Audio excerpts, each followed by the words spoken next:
Jadi ada utusan dari Presiden Jokowi datang ke Pondok Pesantren Al-Islah. Berapa, Bu? 35 miliar. Langsung utusan dari Presiden Jokowi. 35 miliar. Memberi 35 miliar itu ada udang di balik lepeyek.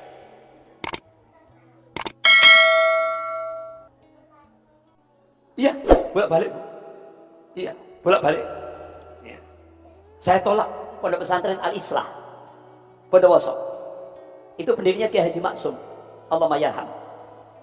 Beliau itu cukup dikenal pada saat peristiwa 212. Yang jargonnya, lebih baik saya mati di medan perang daripada mati di atas kasur. Itu jargonnya beliau. Perjalanan masih panjang, Ahok masih banyak. Masih banyak yang perlu ditumbangkan. Saya bercucuk 25, anak 11 kena kanker stadium 4. Saya datang pagi ini ke sini hanya karena daripada mati di atas kasur lebih baik mati di medan tempur. Itu jargonnya beliau. Makanya beliau satu-satunya ya Kiai Maksum itu yang peristiwa 212 di Monas itu pakai kursi roda dan dalam kondisi diinfus. Beliau tetap. Tapi ya Allah, beliau setelah istimewa ulama di Jakarta, tidak tahunya dalam perjalanan pesawat Jakarta Juanda diracun.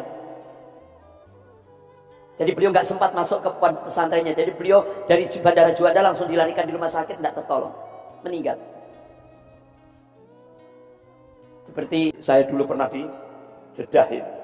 Tapi alhamdulillah saya masih tertolong. Kalau beliau sudah telat waktunya, akhirnya meninggal. Jadi ideologi komunis ini haus darah ibu-ibu. Dia menyiksa dan membantai. Itu karakter ideologi komunis. Ya. Itu karakter ideologi komunis. Dan komunis itu kan ateis, anti Tuhan, anti agama. Bahkan dia menganggap manusia itu binatang yang harus dihabisi. Ya. Ya, ibu-ibu yang dirahmati Allah. Jadi, siapa yang mengamalkan, yang mengaplikasikan ideologi komunis seluruh dunia? Yang pertama, Lenin. Berapa manusia yang dibunuh pada masa Lenin memimpin Uni Soviet? Kurang lebih 30 juta orang. 30 juta rakyatnya dibunuh untuk melanggengkan ideologi komunis. Kemudian Stalin, Uni Soviet, puluhan juta rakyatnya dibunuh. Kemudian Mao Zedong, Cina, Mao Zedong, bapak komunis Cina, hampir 50 juta rakyatnya sendiri dibunuh.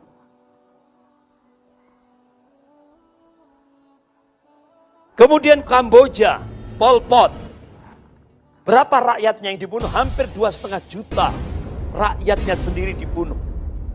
Sampai akhirnya ibu lihat videonya Kamboja itu sampai tulang tengkorak kepala itu dijadikan piramid, dijadikan gunung-gunungan.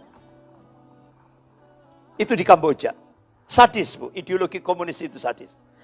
Nggak tahunya datang ke Indonesia. Muso di Madiun. Dia memproklamasikan Republik Soviet Indonesia. Ribuan santri dibunuh, ulama-ulama dibantai. Bahkan 156 anggota TNI juga gugur menghadapi kebiadaban ideologi komunis di Madiun. Kemudian muncul lagi ideologi komunis tahun 65 dimotori oleh DN Aidit bersama sekjennya Nyoto. Ibu jangan lihat orangnya krempeng. Tapi jahat, Bu. Membantai ribuan kaum muslimin, ulamanya dibunuh. Jadi ibu-ibu, jangan terus akhirnya kadang-kadang ada dia ngomong, saya ndak ada pawaan untuk zalim. Jangan lihat fisiknya krempeng, jangan. Tapi sadis. Ternyata kebijakannya membunuh manusia. Jadi Orang-orang inilah yang membantai seluruh dunia 74 tahun, 120 juta. Jadi ibu-ibu, kalau ibu kumpulkan korban perang dunia pertama, korban perang dunia kedua, korban perang Korea, ya kan? Korban perang Korea, korban perang Lebanon, Palestina, di Irak dan sebagainya, itu kalau dikumpulkan jadi satu, korbannya masih lebih besar korban kebiadaban ideologi komunis. Jadi perang seluruh alam jagat raya ini, kalau dibandingkan dengan korbannya komunis, lebih besar ideologi komunis. Ibu-ibu yang dirahmati Allah. Jadi PKI dulu itu pernah menyebarkan pamflet. Isinya apa? Ulama itu tikus yang harus dibasmi. Akhirnya ulama-ulama kita ditali lehernya, kemudian digelandang. Diarak di depan di kampung-kampung itu, kemudian disiksa, kemudian disembelih. Ada lagi ibu-ibu, saya diundang oleh keluarganya, yaitu Kiai Haji Nurul Islam. Itu kakeknya, namanya Kiai Haji Imam Mursyid Muttaqin, pendiri pesantren Sabilul Muttaqin di Takran, Magetan.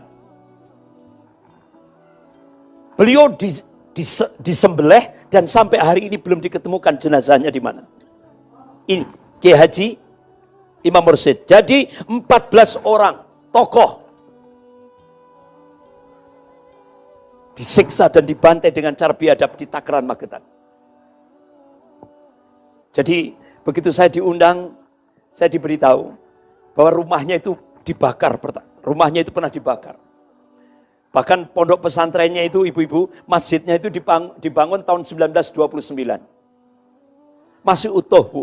Anunya itu, apa namanya, pilar yang 4 itu, kan seperti model Sunan itu loh, Bu, joglo itu, ada pilar 4, itu masih utuh, dibangun tahun 1929. Nah, karena Kiai Haji Imam Mursyid Muttaqin ini tokoh di Magetan, sampai-sampai Pak Presiden Soeharto mau merenovasi pondoknya sama masjidnya, ditolak oleh keluarganya, karena sudah diamanai, tidak boleh menerima dari siapapun. Jadi masjidnya itu masih utuh. Jadi kemarin saya diundang itu di tablik akbar di rumah itu, dan alhamdulillah hadir semua dari Madiun, dari Magetan, Pacitan, semua datang semua. Nah, ibu-ibu yang dirahmati Allah. Jadi saya masih lihat ini masjid dibangun tahun 1929. Jadi masih utuh, Bu. Pilar yang 4 itu masih utuh. Madrasahnya yang sangat sederhana. Bahkan Pak Harto mau membelikan tanah, ditolak. Itu saya ambil ibrah, Masya Allah. Artinya apa? Beliau sudah diwanti-wanti, jangan mudah menerima uang subhat. Subhat itu apa, Bu? Nggak jelas. Dua kali ini saya diundang sebuah pondok pesantren yang sejarahnya sama. Contoh lagi, saya pernah diundang pondok pesantren Al-Islah, Bondowoso. Itu pendirinya Kiai Haji Maksum, Allahumma yarham. Beliau itu cukup dikenal pada saat peristiwa 212. Yang jargonnya, lebih baik saya mati di medan perang daripada mati di atas kasur. Itu jargonnya. Perjalanan masih panjang. Ahok masih banyak. Masih banyak yang perlu ditumbangkan. Saya bercucuk 25. Anak 11 kena kanker stadium 4. Saya datang pagi ini ke sini hanya karena daripada mati di atas kasur, lebih baik mati di medan tempur. Masih ingat pantun itu? Kereta api dinamakan sepur. Di atas sepur ada kondektur. Daripada mati di atas kasur, lebih baik mati di medan tempur. Itu jargonnya beliau. Makanya beliau satu-satunya, ya, Kiai Maksum itu, yang peristiwa 212 di Monas itu pakai kursi roda dan dalam kondisi diinfus. Beliau tetap. Tapi ya Allah, beliau setelah istimewa ulama di Jakarta, tidak tahunya dalam perjalanan pesawat Jakarta, Juanda diracun. Jadi beliau nggak sempat masuk ke pesantrennya. Jadi beliau dari Bandara Juanda langsung dilarikan di rumah sakit, tidak tertolong. Meninggal. Seperti saya dulu pernah di Jeddah itu. Tapi alhamdulillah saya masih tertolong.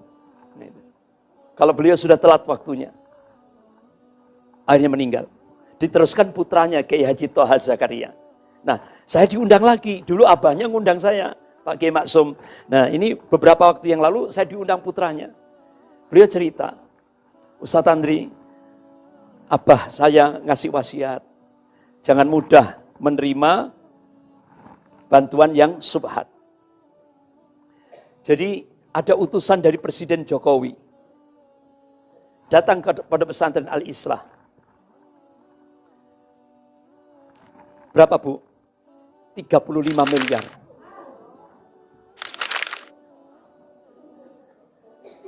Langsung utusan dari Presiden Jokowi. 35 miliar. Ditolak, Bu. Ditolak. Nah, Ibu kalau mungkin di sampingnya ada 1 miliar, ngeleyot. Ini 35 miliar ditolak. Karena apa? Beliau pegang wasiat dari abahnya. Masya Allah. Soalnya apa? Abahnya ngomong, kalau kamu menerima uang subhat, fatwamu sudah ndak. Artinya apa? Sudah ndak tegas. Ada tekanan. Ya kan? Karena memberi 35 miliar itu ada udang di balik rempeyek.